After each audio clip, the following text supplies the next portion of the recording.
여러분이 이신칭이라는 말을 들어보셨죠? 이신칭이란 오직 믿음으로만 의롭다 칭함을 받는다는 교리입니다. 종교개혁자 마틴 루터는 이 이신칭의가 바로 교회의 서고 넘어짐을 결정하는 중요한 교리라고 말하였습니다. 이 이신칭의는요, 루터가 자의적으로 만들어낸 교리가 아니고 처음부터 성경에 명시되어 있던 교리죠. 갈라디아서 2장 16절이 이 이신칭의를 말해주고 있습니다. 사람이 의롭게 되는 것은 율법의 행위로 말미암음이 아니요 오직 예수 그리스도를 믿음으로 말미암는 줄 알므로 우리도 그리스도 예수를 믿나니 이는 우리가 율법의 행위로서가 아니고 그리스도를 믿음으로써 의롭다함을 얻으려 함이라. 율법의 행위로서는 의롭다함을 얻을 육체가 없느니라. 아멘. 이 말씀과 같이 우리는 우리 자신의 선행이나 공로, 종교적인 열심이 아니라 오직 예수님을 믿는 믿음으로 하나님께 의롭게 여김을 받습니다. 우리는 우리 죄가 용서받을 수 있는 값도, 또 하나님께 의롭게 여겨지는 자격도 우리 자신에게 있는 것이 아니라 모두 우리 주 예수 그리스도께서 치르신 속량 안에 있다고 믿는 거죠. 그래서 우리는요, 우리의 자격을 우리 자신의 공로, 행위에서 찾지 않습니다. 우리는 하나님께 의롭게 여겨질 자격을, 또 사랑받는 자녀가 될 자격을 오직 예수님 안에서 찾는 거죠. 이것이 이신칭의 교리입니다. 이신칭의는요, 유일하게 기독교에만 있는 교리예요. 다른 어떤 종교에도 이런 교리가 존재하지 않습니다. 그래서 우리는 이 이신칭의를 복음이라고도 부르죠. 이신칭의가 복음이라면 루터의 말처럼 이신칭의를 잃어버린 교회가 넘어지는 것이 매우 당연합니다. 왜? 교회가 이신칭의를 잃어버렸다는 것은 복음을 잃어버렸다는 것과 조금도 다르지 않기 때문이죠. 그렇다면 교회에 이신칭의만 있으면 다 괜찮은가? 또 그렇지 않습니다. 여러분, 이신칭의가 없는 게 무복음이라면 이신칭의만 있는 것은 반쪽짜리 복음에 불과하기 때문이죠. 이 미국 교회와 한국 교회는 이미 반쪽짜리 복음, 이신칭의만 강조된 복음이 얼마나 많은 폐해를 낳는지 역사를 통해 증명했습니다. 복음이 온전하게 전체적으로 제시되지 않고 오직 이신칭의만 강조된 채 이 반쪽짜리로 제시될 때 은혜를 핑계로 하나님의 법을 멸시하는 사람들, 자기 마음대로 살아가면서 나는 구원받았다라고 믿는 율법 폐기론자들이 나타났던 거죠. 그러면서도요, 어쨌든 나는 예수님 믿기 때문에 내가 어떻게 살든지와 관계없이 나는 죽어서 천국 간다, 나는 구원받았다라고 믿는 이상한 부류의 신자들이 나타난 겁니다. 하지만 성경은요, 그 어디에도 네가 예수님을 믿기만 하면 어떻게 살든지 무조건 구원받는다, 그렇게 말하지 않아요. 오히려 성경은 다음과 같이 말하죠. 고린도전서 6장 9절에서 10절입니다. 불의한 자가 하나님 나라를 유업으로 받지 못할 줄 알지 못하느냐. 미혹을 받지 말라. 음행하는 자나 우상 숭배하는 자나 간음하는 자나 탐색하는 자나 남색하는 자나 도적이나 탐욕을 부리는 자나 술 취하는 자나 모욕하는 자나 속여 빼앗는 자들은 하나님의 나라를 유업으로 받지 못하리라. 성경이 분명히 말하는 바는 불의한 자, 하나님의 뜻을 업신여기고 또 행하지 않는 자가 구원받지 못한다는 겁니다. 음행하는 자, 우상 숭배하는 자, 간음하는 자, 도적이나 탐욕을 부리는 자, 모욕하는 자, 모두 하나님 나라에 못 들어갈 사람들이라는 거죠. 아니, 아까는 행위가 아니라 믿음으로 구원받는다면서 지금은 또 행위가 없으면 구원받을 수 없다니 성경이 서로 모순되는 말을 하는 겁니까? 이렇게 물어볼 수 있죠. 실제로 마틴 루터는 그렇게 생각했습니다. 그래서 루터는요, 행함을 강조하는 야고보서를 지푸라기 서신, 쓸모없는 서신이라고 불렀어요. 하지만 그렇지 않습니다. 성경을 전체적이고 통전적으로 잘 읽어보면은 성경 안에는 믿음과 행위가 서로 모순되는 관계에 있는 게 아니라 오히려 이 건강한 긴장 관계에 있다는 사실을 알 수 있는 거죠. 그러니까 성경은 구원에 있어서 믿음과 행위를 서로 모순되는 관계가 아니라 건강하게 긴장된 상태로 서로 상호작용하는 관계로 이해를 하고 있는 겁니다. 자, 무슨 뜻인지 잘 이해가 안 될 텐데요. 그림으로 표현하면 이렇습니다. 자, 믿음과 행위를 우리가 복음과 율법이라고 좀 표현을 해볼게요. 믿음은 복음으로, 또 행위는 율법으로 이렇게 이해하면 됩니다.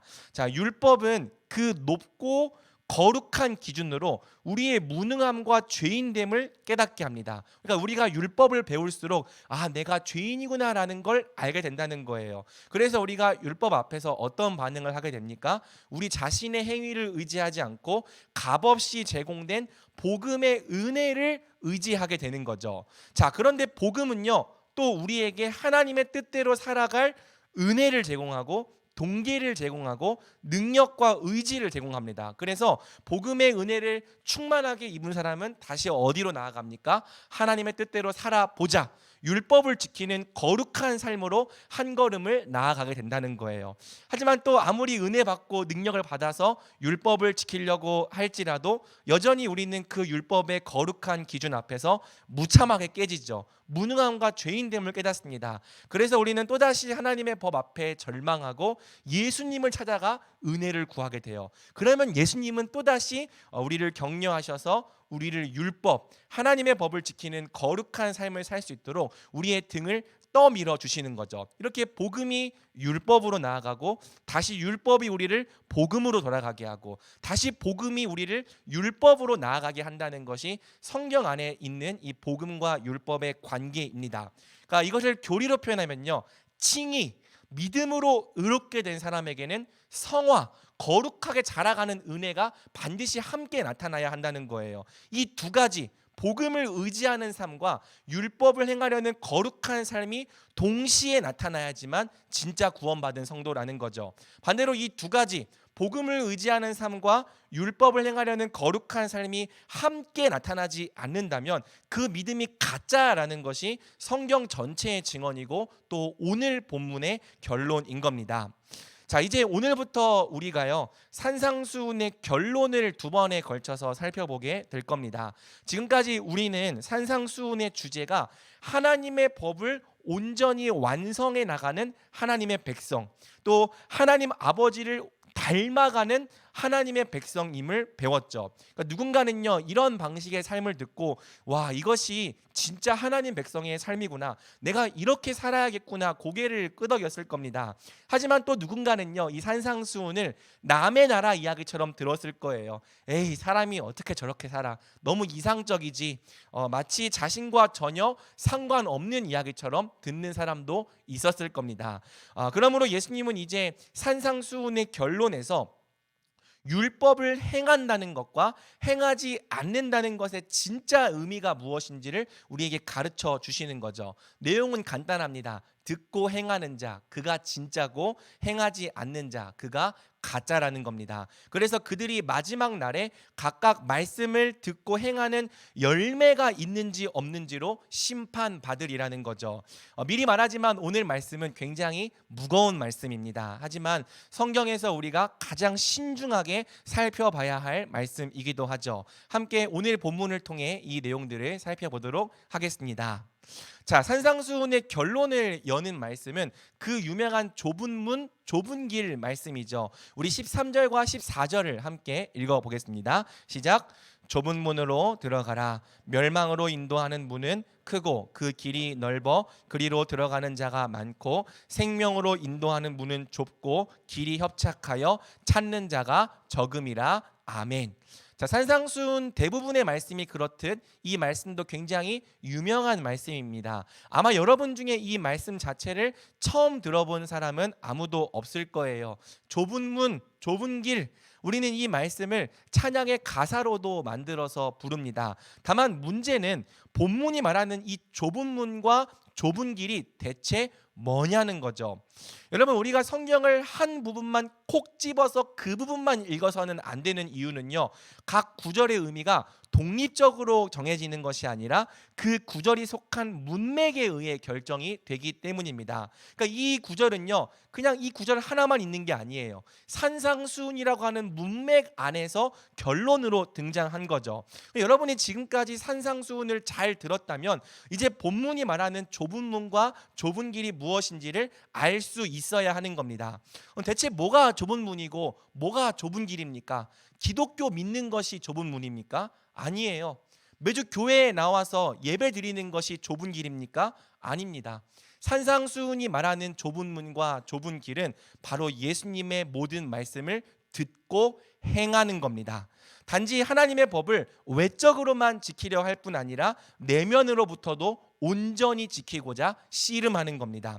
여러분, 만약 교회 다니는 것이 좁은 문이고 기독교 믿는 것이 좁은 길이었다면 예수님은 그 길을 찾는 자가 적다 말씀하시지 않았을 거예요. 왜?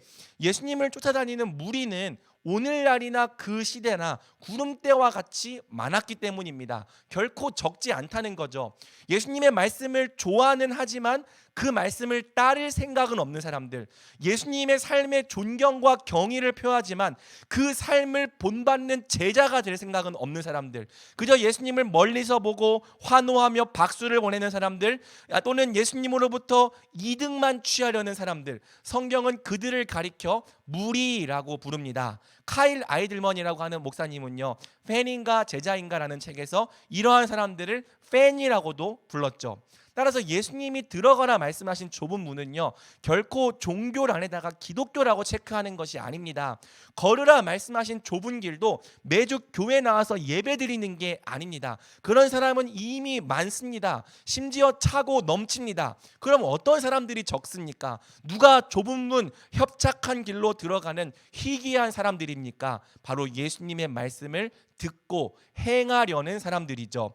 예수님을 따르는 제자가 되려는 사람들입니다. 여러분, 이런 사람들은 예수님 당시에도 적었어요. 많은 사람들이 예수님께서 나를 따르라 말씀하실 때 그 말을 듣고 결국 그분을 떠나갔습니다. 그들은 예수님께 환호하는 팬은 될 수 있을지언정 자기를 부인하고 자기 십자가를 지고 예수님을 따르는 제자가 될 수는 없었던 거죠.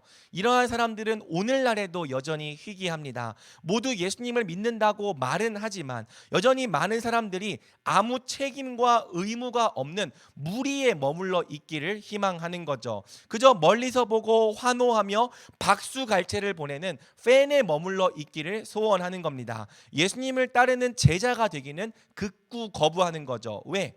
예수님의 제자가 되면요, 지금까지 내가 살아온 삶의 방식을 바꿔야 되기 때문이에요. 심지어 많은 부분을 버려야 하기 때문이죠. 더 이상 내가 원하는 대로 살지 못하고 내가 하고 싶은 대로 행하지 못하고 예수님의 명령을 따라 살아야 하기 때문입니다. 그래서 많은 사람들이 주저합니다. 예수님의 말씀을 좋아도 하고요, 예수님의 삶의 존경과 경의도 표하지만 환호하기도 하지만 실제로 그분을 본받는 제자, 그분께서 살라고 하신 명령대로 사는 제자가 되기는 거부하는 거죠. 하지만 예수님은 분명하게 말씀하십니다. 좁은 문으로 들어가라. 멸망으로 인도하는 문은 크고 그 길이 넓어 그리로 들어가는 자가 많고 생명으로 인도하는 문은 좁고 길이 협착하여 찾는 자가 적음이라. 오직 예수님의 말씀을 듣고 행하는 길, 제자가 되어 예수님을 따르는 길만이 우리를 생명으로 인도하는 좁고 협착한 길입니다. 반면에 듣고도 행하지 않는 길, 하나님의 법을 실제로 지키려 하지 않는 길, 제자가 되지 않고 언제까지나 팬과 무리로 남아 있으려 하는 길, 그 길이 바로 우리를 멸망으로 인도하는 크고 넓은 길인 거죠. 여러분, 과한 해석이 아닙니다. 이어지는 뒷 본문들이 이 해석을 지지해 줍니다. 평생 주여 주여 하면서도 아버지의 뜻을 행하지 않았던 사람들, 천국문 앞에서 내가 널 모른다는 거부를 당합니다. 또 예수님의 말씀을 듣고도 행하지 않았던 사람들, 그 사람들은요, 자기 집을 모래 위에 지었던 사람과 같아서 심판 날을 견디지 못한다라고 예수님께서 말씀하시는 거죠. 그러니 여러분, 산상수훈의 말씀을 듣고 지키는 것은요, 선택의 문제가 아닙니다. 성향의 문제나 기호의 문제도 아닙니다. 예수님께서 분명하게 말씀하시는 거예요. 이 산상수훈이라는 길과 산상수훈이라는 문으로 들어가는 자마다 살 것이다. 하지만 이 모든 말씀을 듣고도 행하지 않는 자는 멸망할 것이다. 우리는 좁은 문과 좁은 길을 바로 이런 의미로 이해해야 하는 거죠. 그러므로 사랑하는 여러분, 제가 여러분에게 묻습니다. 여러분은 현재 좁은 문으로 들어가고 있습니까? 좁은 길로 걷고 있습니까? 질문을 좀 바꿔보겠습니다. 여러분은 예수님의 말씀에 환호하기만 하는 팬입니까? 아니면 실제로 그 말씀을 지켜보려 하는 제자입니까? 여러분의 정체성은 대체 무엇입니까? 여러분, 기독교 믿는 것이 좁은 문이고 교회 다니는 것이 좁은 길이었다면 우리나라는요 벌써 뒤집어졌어야 합니다. 여러분, 한때 1,000만 성도라는 말이 나오던 우리나라예요. 전체 인구의 20% 이상, 국민 5명 중 1명이 기독교인이라고 대답하던 시절이 있었습니다. 정부의 요직마다 다 기독교인이 들어가 있었고요. 대학 교수 중에도 기독교인이 있고요. 기업인들 중에도 기독교인이 있고요. 과학자 중에도 기독교인들이 있었습니다. 심지어 우리나라는요 장로 출신의 대통령도 배출한 나라죠. 그런데 우리나라가 바뀌었습니까? 정의와 공의를 강물같이 흐르게 하라는 성경적 가치가 사회와 문화 곳곳에서 배어나오고 있습니까? 그래서 세상이 교회를 보면서 야, 저들은 정말 세상을 변화시키는 빛과 소금과 같은 존재구나라고 그런 찬사를 보내고 있습니까? 여러분, 만약 기독교인이 1,000만이 넘고 정부의 요직마다 심지어 대통령까지 다 기독교인이었어도 세상이 성경적으로 조금도 변하지 않았다면 도대체 그 이유가 뭐냐는 거예요. 이유는 하나입니다. 말씀대로 행하는 사람이 1,000만은 아니었던 겁니다. 1,000만은 무리들의 숫자였지 예수님을 정말 따르는 제자들의 숫자가 아니었을 수 있다는 거죠. 여러분, 이제는 1,000만 시대도 아닙니다. 코로나 이후 교회를 출석하는 기독교인의 수는 500만대로 떨어졌습니다. 본래 제자였다가 코로나가 왔다고 500만 명이 떠날 수 있는 겁니까? 그나마도 계속 떨어지고 있어서요. 이제는 400만 시대를 준비해야 한다는 말이 나오고 있습니다. 여러분, 말씀대로 행하지 않는 무리의 숫자는요 아무 의미가 없습니다. 하나님의 법과 성경적 가치를 삶으로 실현하지 않는 팬의 숫자는요 아무리 많을지라도 심지어 2천만 3천만이 될지라도 세상을 바꿀 수 없습니다. 그건 그냥 허수예요. 몸뚱이만 크지 능력이 없는 숫자입니다. 세상은요 기독교인의 숫자로 변화되는 게 아닙니다. 세상은요 예수님의 말씀을 실제로 행하려고 하는 제자를 통해 변화되는 겁니다. 오늘날의 교회가 기독교인 되는 길을 아무리 쉬운 길로 만들어 놓고 넓은 문으로 만들어 놨을지라도 예수님을 따르는 제자의 길은 여전히 좁은 문이고 여전히 좁은 길인 거죠. 그리고 예수님은 그분의 말씀을 실제로 행하는 것이 옵션이 아니라 선택과 기호가 아니라 우리를 생명에 이르게 하거나 멸망에 이르게 하는 아주 중요한 분기점이 될 거라고 말씀하시는 겁니다. 그러므로 사랑하는 여러분, 예수님의 말씀을 따라 좁은 문과 좁은 길로 들어가십시오. 예수님의 말씀을 듣고 실제로 행하는 제자의 길, 생명의 길로 걸어가십시오. 여러분, 제자가 된다는 것은요 사실 그렇게 거창한 일이 아닙니다. 물론 예수님의 말씀만 들으면 너무 거창하게 들리긴 해요. 우리 예수님께서 겁을 좀 많이 주셨죠. 제자가 되려면 자기를 부인하고 자기 십자가를 지고 예수님을 따라야 한다. 이 말이 마치 우리 귀에는 와서 죽으라는 말로 들리는 겁니다. 내 행복과 꿈, 인생 전체를 다 포기해야 한다는 말로 들리는 거죠. 물론 그 말이 틀린 말은 아닙니다. 하지만 일단 예수님께서 여러분에게 요구하는 것은요 당장 하늘을 날아다니라는 게 아닙니다. 당장 걷지도 못하는 사람이 무슨 수로 하늘을 날겠습니까? 여러분, 걱정할 필요가 없어요. 예수님은 여러분에게 당장 죽으라 말씀하지도 않을 거고요, 당장 모든 걸 다 포기하고 선교지로 떠나라 말씀하지도 않을 것입니다. 그런 명령도요 들을 만한 사람에게나 하는 거예요. 심지어 성숙한 인격을 바탕으로 예 주님 제가 기쁘게 가겠습니다 그렇게 대답할 수 있는 사람에게나 시킨다고요. 여러분 스스로를 과대평가하지 마십시오. 예수님은요 그럴 생각이 아직 없으세요. 괜히 우리가 먼저 막 겁을 집어먹고 있으면서 제자 된다고 했다가 막 나 죽으라면 어떡하지 이렇게 두려워 떨고 있으면요 예수님도 민망해 하시면서 이렇게 말씀하시는 거죠. 예, 넌 아직 그런 걱정할 단계가 아닌데 이 떡줄 세람은 생각도 않고 있는데 왜 김칫국부터 마시고 있니? 그럼 도대체 제자가 된다는 게 뭔가 어렵지 않습니다. 여러분, 그냥 예수님이 하라고 하신 것을 하나라도 하는 게 그게 제자인 겁니다. 하지만 들은 말씀을 실제로 하나라도 행하는 것과 하나라도 행하지 않는 것은요 완전히 다른 결말을 맞이하는 거죠. 한번 여러분이 드럼 레슨을 받는다고 생각해 보십시오. 우리 공동체 안에서 드럼 배워본 채들도 있는데 드럼을 처음 딱 배우러 갔는데 선생님께서 갑자기 이 위플래시에 나오는 카라반이라는 곡의 악보를 주면서 너 이거 못 치면 내 제자가 될 수 없다. 여러분 그러면 누가 그 선생님의 제자가 될 수 있겠어요? 여러분 오면요 아마 처음에는 스틱 잡는 법부터 가르쳐 줄 겁니다. 그리고 스틱 잡는 게 좀 되면 메트로놈 키고 이 패드 이 고무 패드에다가 딱 요거 시킬 거예요. 난 멋있는 거 하고 싶은데 딱 요거 할 거예요. 이게 좀 된다 싶으면 이제 킥과 하이햇과 스네어 이용해서 8비트 치는 법을 가르쳐 주겠죠. 빌리진 칠 수 있어야 되잖아요. 그리고 그게 좀 된다 싶으면 중간에 이제 탐들 뚠뚠뚠 이런 필인 넣는 법도 가르쳐 주겠죠. 그러다가 좀 된다 그러면 16비트도 가르쳐 주고 더 된다 그러면 스윙이 들어간 바운스도 가르쳐 주고 더 된다 더블 스트로크도 가르쳐 주고 또 파라디들이라고 아주 고급 기술도 가르쳐 줄 거라는 거죠. 그렇게 스승의 가르침을 열심히 잘 따라가다 보면요 처음 드럼 배울 때는 상상도 못했던 곡을 치고 있는 겁니다. 이 위플리시에 나오는 카라반도 짱짱짱짱짱 하면서 막 칠 수 있게 되는 거죠. 여러분 그런 영상들 가끔 유튜브에 보잖아요. 1일차, 2일차, 1년차 누구나 다 처음이 있었지만 나중에는 거기까지 갔더라는 거죠. 그럼 어떤 분야를 배우든요 다 스텝 바이 스텝이에요. 지금은 누구나 인정하는 전문적인 프로페셔널도요 다 처음에는 스타터, 비기너에 불과했습니다. 하지만 뭐가 달랐습니까? 듣고 배운 것을 실제로 실천한 거죠. 매일매일 하나씩 실천하고 하나가 되면 그 다음 걸 실천하고 그게 되면 그 다음 걸 실천할 때에 나중에 어느새 사람들이 넘볼 수 없는 단계까지 자라간 겁니다. 마찬가지예요 여러분. 예수님의 제자가 되는 것도 스텝 바이 스텝입니다. 당장 모든 걸 포기하고 뭐 목사가 되거나 선교사가 되는 건 여러분이 할 일이 아니에요.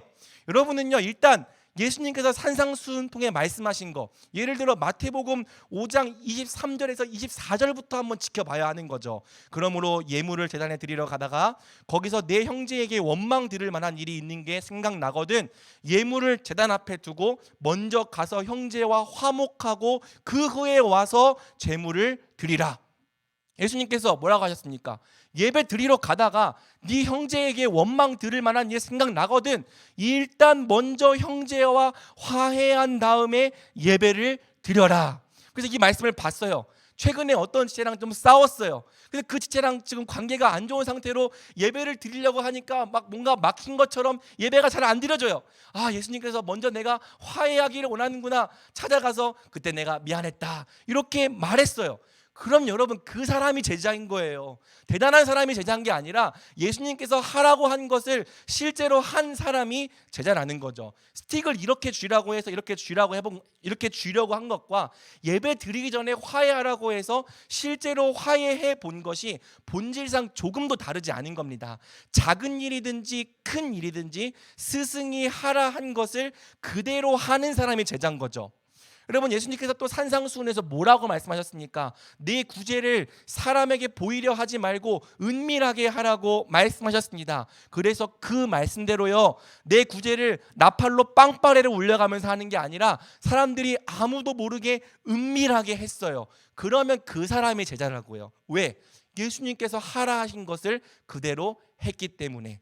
마찬가지로 예수님께서 골방에서 은밀한 중에 계시는 아버지를 찾아오라고 말씀하셨습니다. 그래서 어색하지만 난생 처음 내 방의 문을 닫고 내 침상 위에서 사적인 자리에서 기도를 드려보았어요. 그럼 그 사람이 제자입니다. 왜? 예수님께서 하라 하신 것을 하나라도 했기 때문이죠. 다른 사람이 제자가 아니라 예수님이 하라고 하시는 것을 실제로 해보려고 하는 사람, 실제로 하는 사람이 제자인 겁니다. 여러분 이게 어려운 일입니까? 아니에요. 예수님의 명령 중에는요 물론 당장 지금 내가 하기 너무 어려운 일들도 있지만 당장 마음만 먹으면 할 수 있는 일들도 많습니다. 정말 어려운 명령만 있습니까? 삶 전부를 다 포기하지 않으면 죽지 않으면 따를 수 없는 명령만 있습니까? 그렇지 않잖아요. 드럼 배울 때 스틱 잡는 법, 메트로놈에 맞춰서 패드 치는 법 이런 기초들이 있는 것처럼 예수님을 따르는 길에도 예수님이 요구하시는 기초들이 있다고요. 어렵지 않은 일, 누구나 마음만 먹으면 할 수 있는 일들이 있다는 겁니다. 하지만 이 일이 여전히 우리에게 어렵죠. 예수님을 따를 생각 자체가 없는 사람에게, 그분의 말씀을 행할 마음이 없는 사람에게는요, 예수님의 명령 중 가장 작은 것 하나라도 어려운 일입니다. 그들은요, 언제까지나 예수님의 명령이 다 어렵다고만 말하면서 당장 할 수 있는 가장 작은 실천조차 하나도 하지 않을 겁니다. 그래서 그들이 무리인 거예요. 그래서 그들이 팬인 거예요. 바로 이러한 사람들이 거대한 문, 넓은 길에 우르르 몰려다닌다는 거죠. 하지만 가장 작은 일이라 할지라도 예수님의 말씀을 실제로 행하는 사람은 이미 예수님의 제자입니다. 이미 그에게 예수님을 따르는 삶의 열매가 있기 때문입니다. 작은 순종이라도 순종은 순종인 거죠. 사랑하는 여러분, 우리는요, 작은 순종을 절대 우습게 여기면 안 됩니다. 그 어떤 위대한 순종이라 할지라도 항상 작은 순종으로부터 시작되기 때문이죠. 여러분, 실제로 예수님의 뜻을 행해 보려고 한 사람들은 알겠지만 작은 순종이라고 해도 자기 부인이 꼭 필요합니다. 가장 작은 일이라 할지라도 예수님의 명령을 따르는 길에는요, 항상 어떤 식으로든지 자기 부인이 필요한 거죠. 여러분, 가장 간단하게 말씀 읽고 기도하는 것부터 생각해 보십시오. 여러분, 그런 작은 일조차 우리의 본성이 거부합니다. 내가 내 삶의 자리에 펴서 성경 보는 거 내 마음이 안 좋아해요. 방문 닫고 기도하는 거 내 본성이 거부한다고요. 그래서 여러분, 말씀 읽고 기도하려고 해도 우리는 우리 자신의 본성을 부인해야 합니다. 게으름과 나태함, 하나님보다 쾌락을 더 사랑하는 우리 자신의 본성을 부인하지 않고서는 은밀한 중에 말씀 읽고 기도하는 것부터가 안 된다고요. 작은 일이라도 말이죠. 그럼 아까 말했던 형제와의 화해는 어떻습니까? 솔직히 나만 잘못한 것도 아니고 쟤도 잘못한 게 있는데 굳이 내가 먼저 화해를 청해야 하겠습니까? 또 여러분, 내가 먼저 나를 숙이고 들어가면 저 사람이 나를 우습게 보지 않겠습니까? 예수님의 명령 따르기를 우리의 본성이 싫어한다고요. 또 많은 메시지들이 그렇게 따르지 못하게 만든다고요. 그래서 예수님의 명령을 지켜보려면요, 어떻게든 자기를 부인해야 하는 거죠. 화해하기 싫어하고 먼저 낮아지기를 싫어하는 우리 본성을 부인해야지만 그 형제를 찾아가서 화해를 청하라는 예수님의 이 작은 명령도 순종해 볼 수 있는 겁니다. 어떤 명령이라도, 심지어 가장 작고 사소한 명령이라도 예수님의 명령을 따르는 길에는 무조건 자기 부인과 자기 십자가가 있습니다. 자기를 죽여야지만 따를 수 있다고요. 그래서 우리가요, 작은 순종을 절대 우습게 볼 수가 없는 거예요. 그 작은 순종 하나조차도 제자가 아닌 사람은 결코 할 수 없는 일이기 때문이죠. 하지만 우리가 이 작은 일에서부터 자기를 부인하며 순종하기 시작한다면 점점 큰 일에도 순종하게 될 겁니다. 어느 순간 우리는 산상수훈의 더 어려운 말씀도 지키게 될 거예요. 우리에게 악을 행하는 사람에게조차 의를 행하려고 씨름하게 될 겁니다. 내 왼뺨을 치는 사람에게 오른뺨도 돌려댈 수 있게 될 겁니다. 심지어 우리를 미워하고 박해하는 원수들을 위해서도 우리가 기도해 보려고 할 거예요. 여러분, 이러한 일들은 우리가 처음 예수님을 따르려 할 때에는 상상조차 할 수 없었던 일이죠. 우리는 그렇게 성질이 좋은 사람이 아니었잖아요. 언제까지나 지킬 수 없을 것 같았던 명령입니다. 하지만 누구든지 예수님을 따라 보려고 가장 작은 걸음부터 한 걸음을 뗀 사람들이 어느새 이러한 말씀까지도 순종하는 성숙함과 온전함에 이르게 돼 있더라는 거죠. 작은 일이라도요, 실제로 행해 보는 사람이 여기까지 오는 거예요. 반대로 그 작은 일, 남들은 무시하는 그 작은 일이라도 실제로 행하지 않는 사람은요, 아무리 시간이 많이 흐르고 아무리 교회를 오래 다녀도요, 예수님의 말씀을 지키는 삶의 변화가 일어나지 않는 거죠. 예수님은 우리에게 좁은 문과 좁은 길, 예수님의 말씀을 듣고 실제로 행하는 길로 나아오라고 말씀하십니다. 이 길만이 사는 길이고 이 길만이 생명의 길이라고 말씀하십니다. 여러분은 이 부르심에 응답하여 가장 작은 일이라도 예수님을 따르는 제자의 길로 걷겠습니까? 아니면 여전히 이런저런 핑계를 대가며 그 어떤 작은 일조차 하나도 행하지 않으려는 무리와 팬으로 남아 있겠습니까? 이제 예수님은 이 모든 말씀에도 불구하고 실제로 하나님의 법을 행할 생각이 없는 사람에게 강력한 경고의 메시지를 전하십니다. 이 경고의 메시지는 크게 두 가지로 주어지는데요. 하나는 오늘 본문에 속해 있고 다른 하나는 다음 주 본문에 속해 있죠. 자, 15절에서 예수님은 다음과 같이 말씀하십니다. 우리 15절 말씀을 함께 읽어보겠습니다. 시작. 거짓 속에는 노략질하는 일이라. 자, 예수님은 우리에게 거짓 선지자들을 삼가라고 말씀하십니다. 거짓 선지자라고 하니까 곧바로 이단을 떠올릴 텐데요. 본문을 조금 더 자세히 볼 필요가 있습니다. 여러분, 본문이 정의하는 거짓 선지자의 특징이 무엇입니까? 바로 겉과 속이 다르다는 거예요. 겉으로는 양의 옷을 입고 있지만 속에는 노략질하는 이리가 있다는 겁니다. 여러분, 이 본문이 말하는 거짓 선지자는요, 거짓 교훈을 전하는 교리상의 이단들이 아닙니다. 이 사람들은요, 겉으로 볼 때 아주 건전한 사람들이에요. 심지어 아주 건전한 교리를 갖고 있을지도 몰라요. 양의 옷을 입고 있는 정통 기독교인들이라고요. 하지만 뭐 때문에 거짓 선지자들입니까? 겉과 속이 일치하지 않기 때문에, 내면과 외면이 다르기 때문에 거짓된 사람들입니다. 우리는 이러한 사람들이 어떤 사람들인지를 이미 산상수훈을 통해 계속 배워왔습니다. 이 사람들의 정체가 뭡니까? 계속 배웠던 것처럼 외식하는 자들입니다. 겉으로는 선한 척을 하지만 속으로는 온갖 악독을 품고 있는 위선자들입니다. 예수님이 말씀하신 좁은 길, 곧 내면과 외면의 온전함을 함께 추구하는 참된 거룩함의 길을 걷는 자들이 아니라 겉모습만 아름답게 꾸미는 외식의 길을 걷고 있는 사람들이죠. 예수님은 이러한 사람들을 가리켜서 거짓 선지자라고 부르십니다.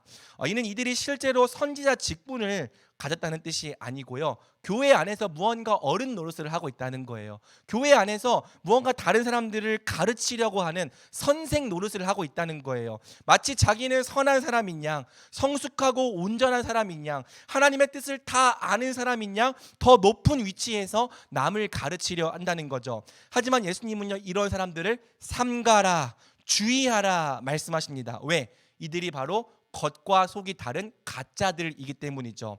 예수님은 말세에 선을 가장한 사람들, 내면과 외면이 분리된 채로 외식을 행하는 사람들이 선생 노릇하고 있을 거라고 미리 경고를 하신 겁니다. 그래서 예수님은 이들이 진짜인지 가짜인지를 분별할 수 있는 아주 중요한 기준을 우리에게 주시는 거죠. 그럼 그 기준이 무엇입니까? 16절에서 예수님은 말씀하십니다. 함께 읽어볼까요? 시작.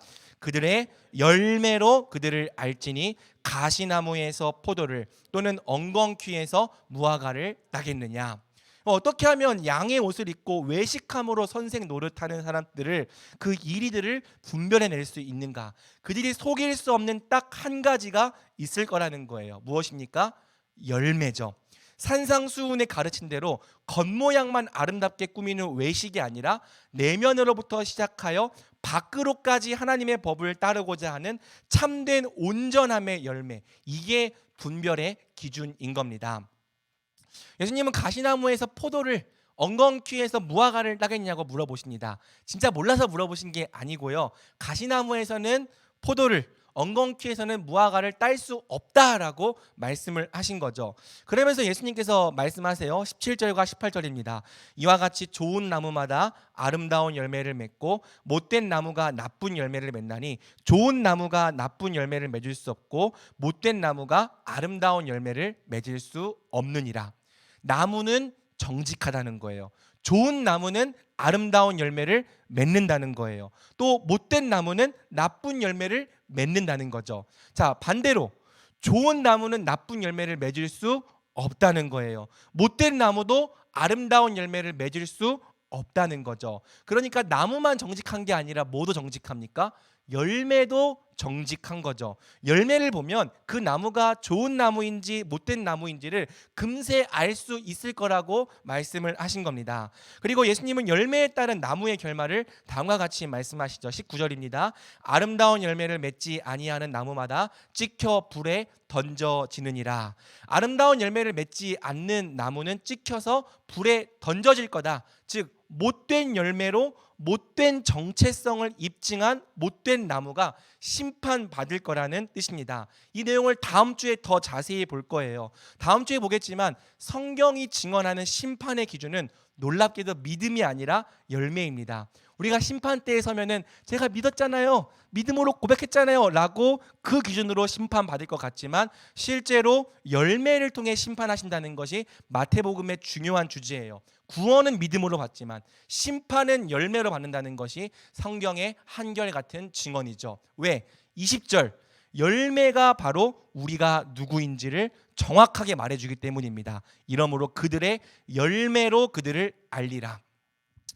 여러분, 하나님께서 심판 때 열매를 보겠다는 건요, 행위를 조건으로 구원하겠다는 뜻이 아닙니다. 다만 우리의 믿음이 진짜인지 아닌지를 우리 입술의 고백이 아니라 우리의 열매로 판단하겠다는 뜻이죠. 그래서 열매가 진짜와 가짜를 분별하는 중요한 기준인 거예요. 양의 탈을 쓰고 외식하는 사람들을 분별할 뿐 아니라 바로 내가 하나님 앞에서 진짜인지 아닌지를 점검하는 가장 중요한 기준, 하나님의 법을 행하는 열매인 거죠. 여러분, 기억하는 시대들이 있을지 모르겠지만 저는 팔복이 구원을 받는 조건이 아니라 이미 구원받은 사람들에게 나타나는 표지라고 했습니다.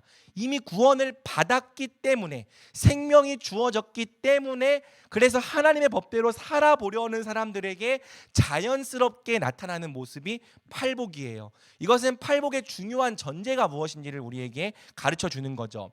여러분, 하나님의 법을 지킬 수 있는 사람은요, 구원 받아야 하는 사람이 아니라 이미 구원을 받은 사람입니다. 이미 구원을 받아서 존재가 변화된 사람이, 예수님의 부활 생명을 소유하게 된 사람이 바로 그 생명으로 하나님의 법을 지키고자 씨름하게 되는 거죠.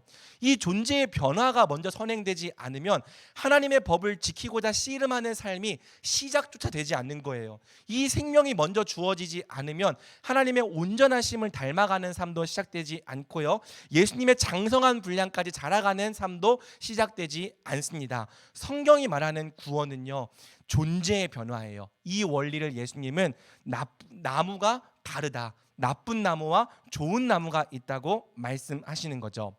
사랑하는 여러분, 아까 말한 것처럼 성경이 말하는 참된 구원은요, 단지 무교에서 기독교가 되는 게 아닙니다. 종교란에 기독교라고 하나를 체크하는 것이 아닙니다. 성경이 말하는 구원은 존재의 변화이에요. 부활이죠. 고린도후서 5장 17절입니다. 그런즉 누구든지 그리스도 안에 있으면 새로운 피조물이라, 이전 것은 지나갔으니 보라 새 것이 되었도다.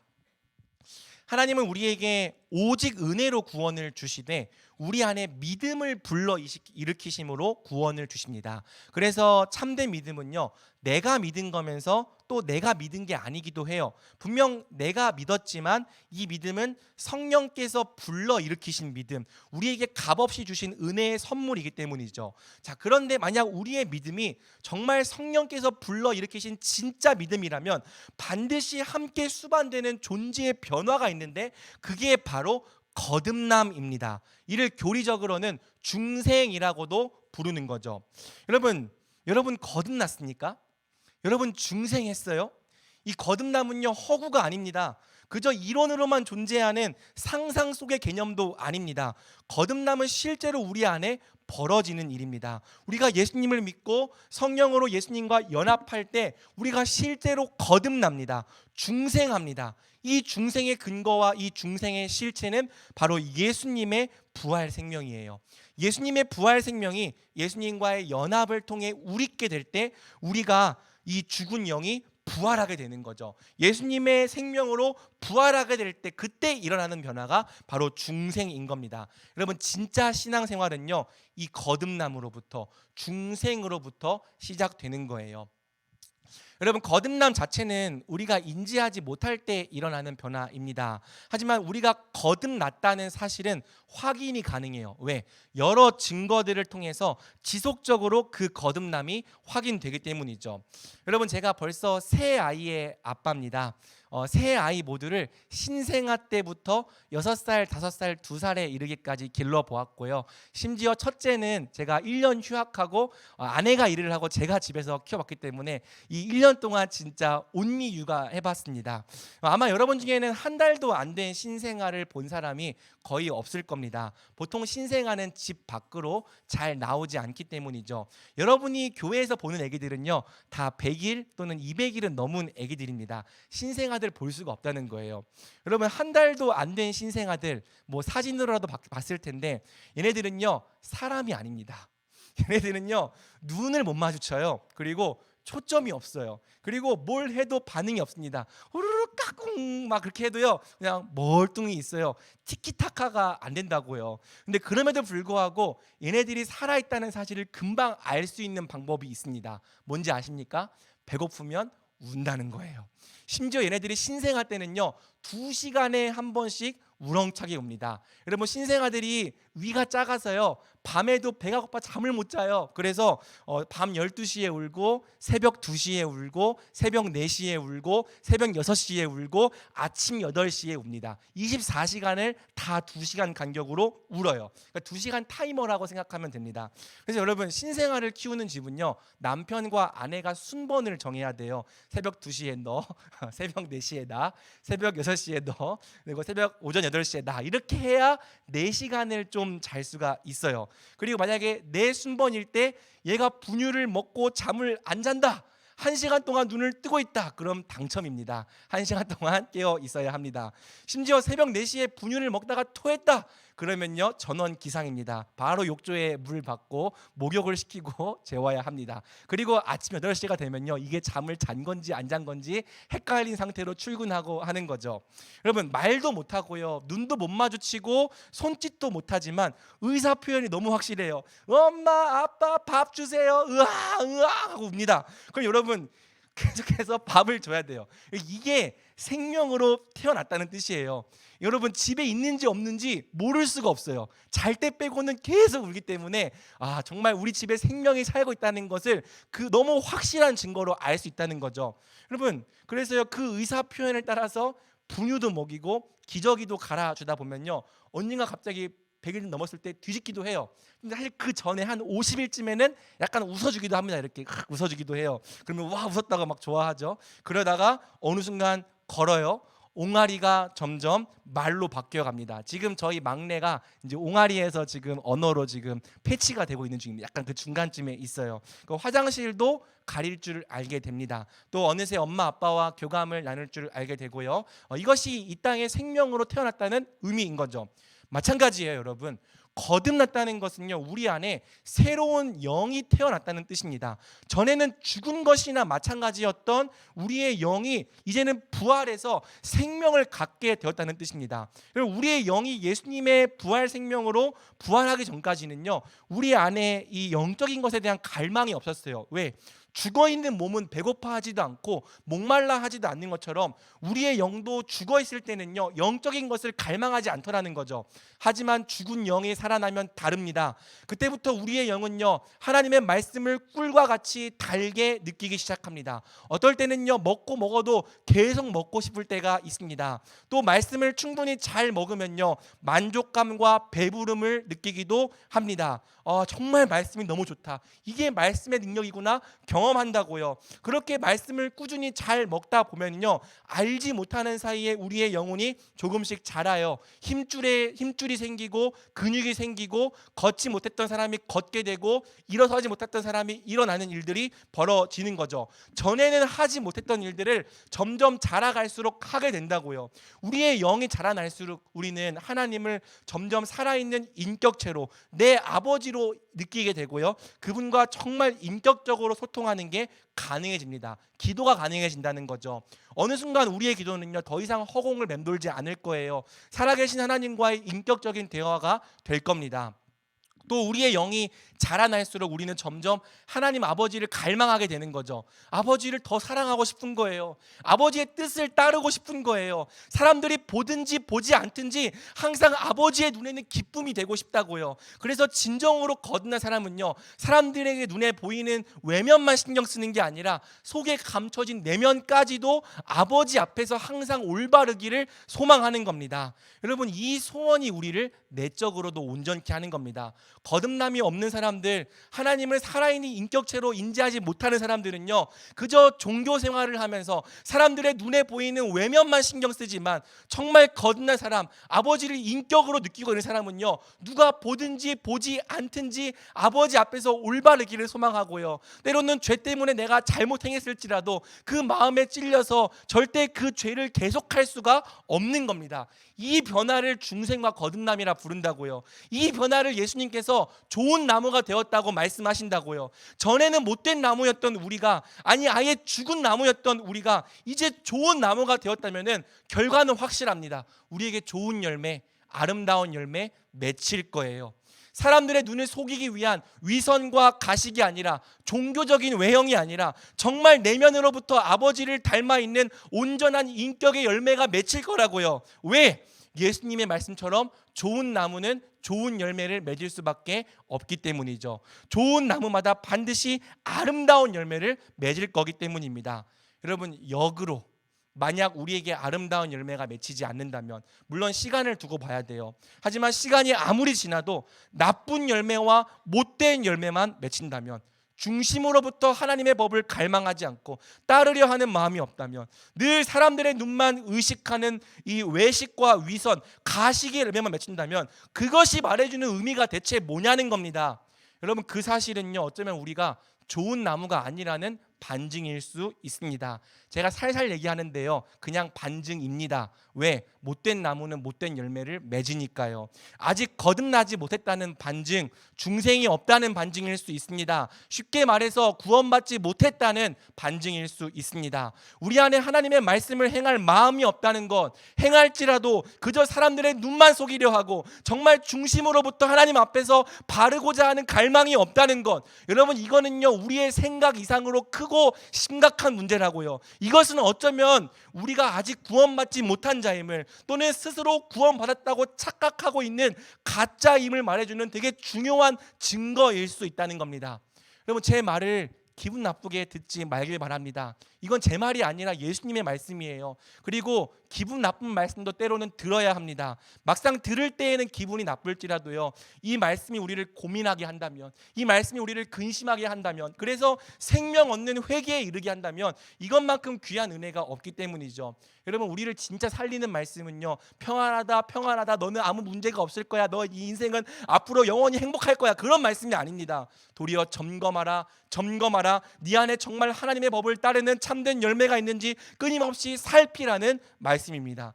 예수님 말씀하시는 거죠. 이러므로 열매로 그들이 누구인지 알리라. 이러므로 열매로 우리가 누구인지를 알리라. 우리 안에 하나님의 법을 행하려는 중심이 없다면, 우리가 맺는 열매가 정말 이 예수님을 닮아가는 인격적인 성품이 아니라 온통 가식과 위선, 외식, 종교적인 외형뿐이라면 우리는 나쁜 나무입니다. 이 상태로는요, 어떤 방법으로도 어떤 시간으로도 좋은 열매를 맺을 길이 없어요. 왜? 예수님 말씀하시는 거죠. 그들의 열매로 그들을 알지니 가시나무에서 포도를, 또는 엉겅퀴에서 무화과를 따겠느냐. 좋은 나무가 나쁜 열매를 맺을 수 없고 못된 나무가 아름다운 열매를 맺을 수 없느니라. 노력의 문제가 아니라는 거죠. 의지의 문제가 아니라는 거죠. 이건 나무가 바뀌어야 되는 문제라고요. 우리 안에 하나님의 법을 사모하는 중심 자체가 없다는 것은요, 우리의 존재가 바뀌지 않았다는 뜻입니다. 거듭나지 못했다는 뜻입니다. 존재가 바뀌지 않으면요, 우린 계속해서 못된 열매만 맺을 거예요. 예수님의 말씀대로 그 시간이 끝까지 간다면 아름다운 열매를 맺지 아니하는 자마다 찍혀 불에 던져질 거라고요. 그러므로 여러분, 산상수훈을 지금까지 남의 나라 이야기로 들었던 사람들이 있다면요, 부디 이 대목에서라도 자신의 영적 파산과 가난함을 깨닫고 애통해야 하는 거죠. 나를 구원해 주시길, 나를 살려 주시길 기도해야 하는 겁니다. 아, 내게 하나님의 법을 행할 마음이 없었다는 것은 단지 의지나 기분, 기호나 성향의 문제가 아니라 거듭남이 없었다는 뜻이었구나. 나에게도 거듭남을 주시길, 참된 믿음을 주시길 애통해하며 부르짖어야겠구나. 여러분, 이 부분에서라도 이런 마음을 가진다면 진짜 하나님의 은혜입니다. 대부분의 사람들이요, 이 부분에서조차 돌이키지 않습니다. 왜? 죽은 시체는요, 찔러도 움직이지 않기 때문이에요. 여전히 말씀을 행하지 않는 넓은 길로, 사람들의 눈만 속이는 외식의 길로 가는 거죠. 그래서 그 길엔 늘 사람이 많아요. 저는 여러분이 부디 그 길로 가지 않기를 기도할 뿐입니다.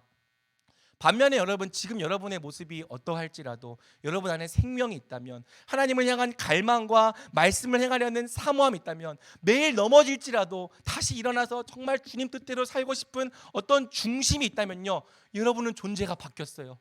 여러분은 거듭났어요. 여러분은 중생했습니다. 그렇다면 여러분은 반드시 아름다운 열매를 맺을 겁니다. 시간이 지나면요, 성령께서 반드시 맺게 할 겁니다. 좋은 나무가 되었다면 아름다운 열매는 반드시 맺게 되는 거죠.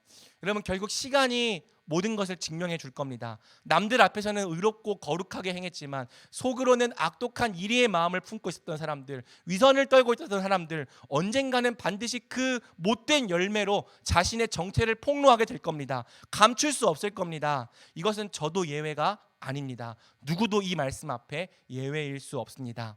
반대로 지금은 좀 연약하고 부족할지라도 하나님을 갈망했던 사람들, 하나님의 법을 사모했던 사람들, 중심으로 하나님을 닮아가려고 했던 사람들, 그래서 애통하고 그래서 울었던 사람들, 그래서 의에 줄이고 가난했던 사람들, 반드시 성령의 풍성한 열매를 맺을 겁니다. 30배, 60배, 100배로 결실할 겁니다. 그 자신이 결코 맺을 수 없었던 성령의 거룩한 열매로서 그가 정말 성령의 사람임을, 거듭난 사람임을, 하나님의 자녀임을 만방에 알리게 될 겁니다. 결국 예수님의 말씀대로 우리가 누구인지는 열매로 아는 거죠.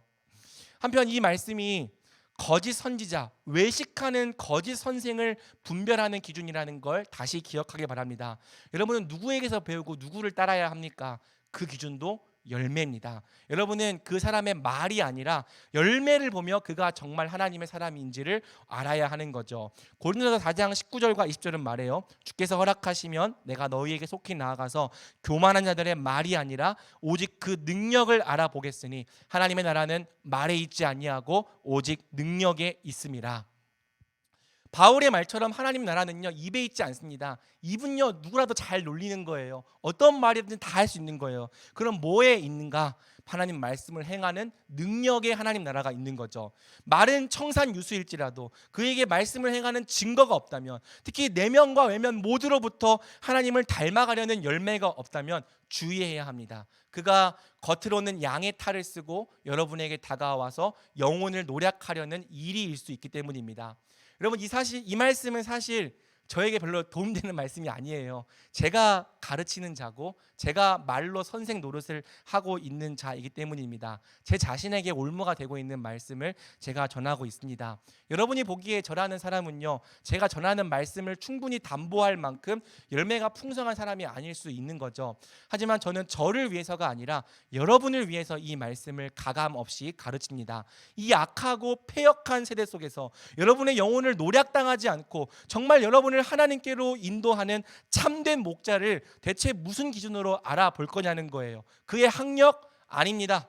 그의 스펙? 아닙니다. 그의 화려하고 부드러운 언변? 아닙니다. 무조건 열매를 봐야 합니다. 삶을 봐야 합니다. 특히 그의 중심에 정말 하나님의 법을 행하려는 갈망이 있는지, 사람들이 보는 자리에서든지 보지 않는 자리에서든지 한 명의 하나님의 자녀로서 하나님 앞에 올바로 서고자 하는 중심이 있는지 그 모습을 보라는 거죠. 이 중심이 발견되면 그가 좀 부족한 자라 할지라도 가르치는 자와 모든 좋은 걸 함께 하라는 겁니다. 그가 여러분을 도와줄 거예요. 그 자신이 하나님 앞에서 그렇게 행하려는 것처럼 여러분 역시 하나님 앞에서 참된 온전함에 이룰 수 있도록 도와줄 거라는 거죠.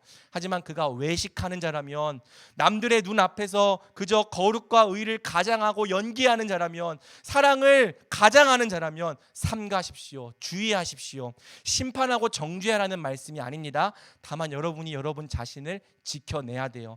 여러분 자신을 보호하기 위해서, 여러분 자신을 지키기 위해서 진짜 따라야 될 참된 목자를 여러분이 알아볼 수 있는 눈을 가져야 한다는 거죠. 이 말씀 앞에서 저도 두렵지만, 정말 한없이 두렵지만 최선을 다하겠습니다. 여러분의 눈을 의식하기보다는 하나님 앞에서 바르고자 힘쓸 거예요. 제 잘못이 보인다면 지적해 주십시오. 하지만 동시에 제 중심에 조금이라도 올바른 구석이 있다면 따라 주십시오. 제가 제 자신과 또 여러분을 하나님의 법을 지키는 참된 온전함으로 인도해 가기를 늘 노력하고 힘쓰겠습니다. 말씀을 맺겠습니다. 길게 설교했지만 오늘 말씀은 절대 어렵지 않아요. 말씀을 듣기만 하지 말고 실제로 행하는 자가 되라. 정말 작은 것 하나라도 실제로 행하는 자가 되라. 그 사람이 제자다. 그리고 그 행함이라는 열매를 보고 여러분 자신이 진짜인지 아닌지를 점검하라는 겁니다. 우리 청년부가 말씀을 듣고 실제로 행하는 제자가 되기를 소망합니다.